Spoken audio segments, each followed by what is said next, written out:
So the first thing I do when I start to plan out my class is I always think about my theme. The theme for my class really sets the tone for what I'm going to do. And there is a video tutorial on how to theme your class that you can take a look at. And your theme can be a number of things. It could be a peak pose, the time of the year, the moon cycle, your favorite quote, anything. You always just want to have some type of purpose in mind anytime you're putting together a yoga class. So you have your theme, and from your theme, that's when you can start to create the poses that you want to do from your class. So your theme kind of generates the poses that you put into the class, and of course how you structure those poses and so forth.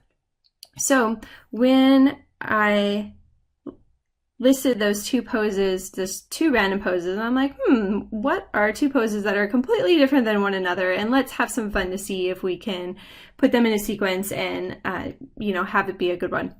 So the two poses were eagle, which could be intensified with a side crow, eagle legs, which is what I did in my flow. Or the other one was camel and thunderbolt as an option to intensify. Thunderbolt. Please ignore my chicken scratch writing here.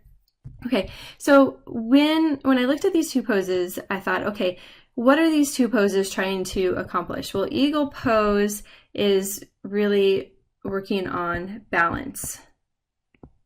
And it's also working on shoulders.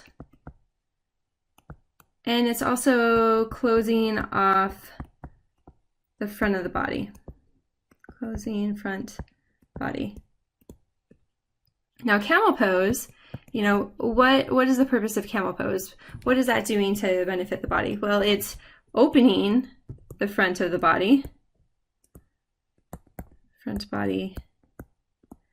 It's working on the shoulders as well as the hip flexors. Shoulders.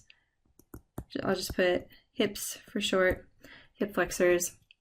And so now I know, okay, eagle pose is accomplishing this and camel pose is accomplishing that. So this is kind of backwards from how I normally sequence my classes. I always start with a theme, but since I had these two poses first, I thought, okay, so if that's what these two poses are trying to accomplish, then what should my theme for the class be? And so I had decided to pick peak pose, handstand.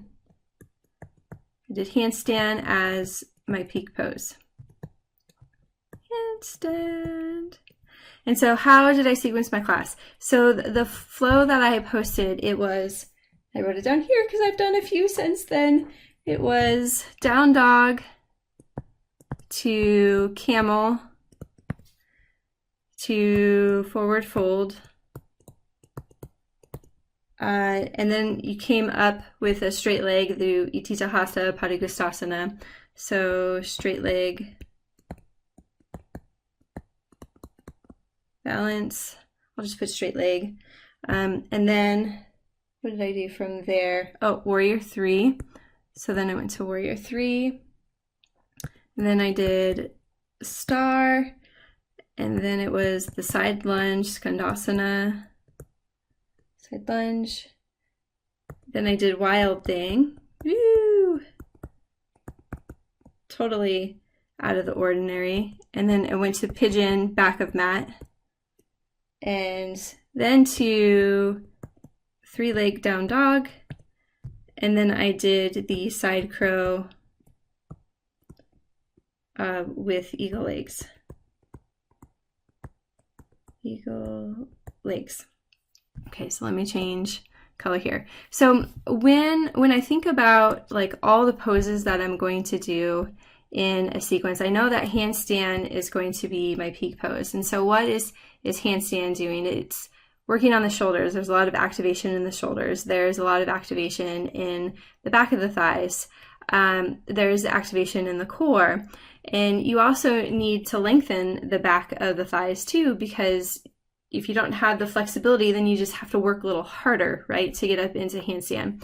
So when I take this peak pose, I always try to incorporate at least 3 poses in the sequence that are warming and lengthening for the body. So for handstand, we had, let's see, Warrior 3, that was good, Wild Thing, that was good, and the side crow, oh, and then the straight leg rise up, that was good, and as well as the forward fold. So forward fold was lengthening for the hamstrings. The straight leg rise up, holding the leg either bent or straight, that is helping to work on balance, right? Because handstand, you really have to think of balance. So getting the mindset for balancing with that pose. And then for Warrior 3 here, that is helping to warm the back of the thighs and the glutes in preparation for handstand.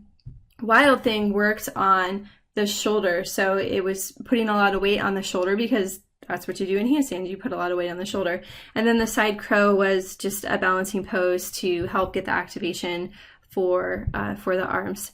And so from there, after I go through sun salutation A a few times, then I do sun salutation B, and then I go into my standing series. And if I can, I like to go through my standing series at least twice. And then I move into peak pose, which is kind of like peak pose and playtime, where we break down this handstand pose. So I took handstand and I broke it down into a number of options. I think there was 5 to 6 options for students, so that they felt like there was someplace they could go. You know, it's not just, okay, handstand time. No, it's okay, here are the number of steps. You know, take baby steps and find the one that you can do today so that you can feel accomplished in that peak pose. So that's what I did. And then my cool down pose was Dvi Asana C. So I did a twist at the end for Dvi Asana C, and if you have time, I'd also recommend frog pose, Mandukasana. So there we go. So that's kind of my thought process. So let's review, because I know this was a lot of writing. So with your class, you always have that overarching theme. And again, your theme doesn't have to be peak pose. It could be something else.